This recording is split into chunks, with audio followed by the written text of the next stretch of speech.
আমরা যে জুলাই সনদে স্বাক্ষর করেছি সেই জুলাই সনদকেও আমাদের সম্মান করতে হবে।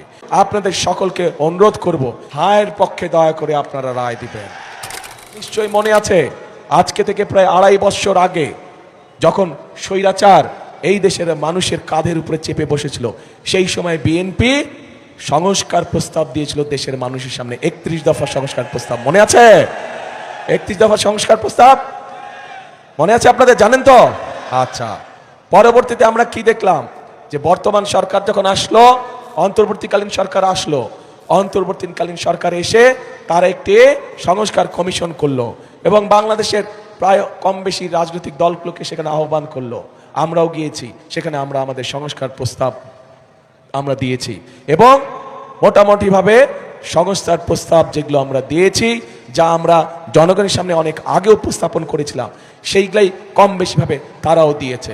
হতে পারে কোনোটি ব্যাপারে আমাদের সাথে কিছু কিছু দ্বিমত আছে, কিন্তু আমাদের সাথে যদি কোনোটির ব্যাপারে দ্বিমত থাকে, আমরা কোনো লুকো ছাপা করিনি।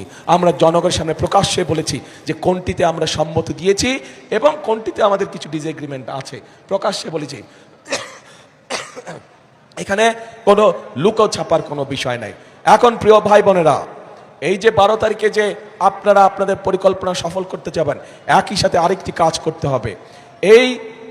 যেই অধিকার ফিরানোর জন্য আবু সাইদ নিজের জীবনকে উৎসর্গ করেছে, চট্টগ্রামে ওয়াসিম নিজের জীবনকে উৎসর্গ করেছে, এরকম হাজারো মানুষ যারা নিজের জীবনকে উৎসর্গ করেছে, তাদের মানুষের ভোটের অধিকার, কথা বলার অধিকার, অর্থনৈতিক অধিকার প্রতিষ্ঠার মাধ্যমে যেমন তাদের এই জীবন উৎসর্গকে আমরা মূল্যায়ন করতে পারবো, একইভাবে তাদের জীবন উৎসর্গকে মূল্যায়ন করতে হলে আমরা যে জুলাই সনদে স্বাক্ষর করেছি সেই জুলাই সনদকেও আমাদের সম্মান করতে হবে। এবং সেজন্যই আপনাদের সকলকে অনুরোধ করব যে ধানের শীষে যেমন সিলটা দিবেন 12 তারিখে, একই সাথে আপনাকে যে দ্বিতীয় ব্যালট পেপারটি দিবে হ্যাঁ এবং না, সেখানে হায়ের পক্ষে দয়া করে আপনারা রায় দিবেন। মনে থাকবে তো?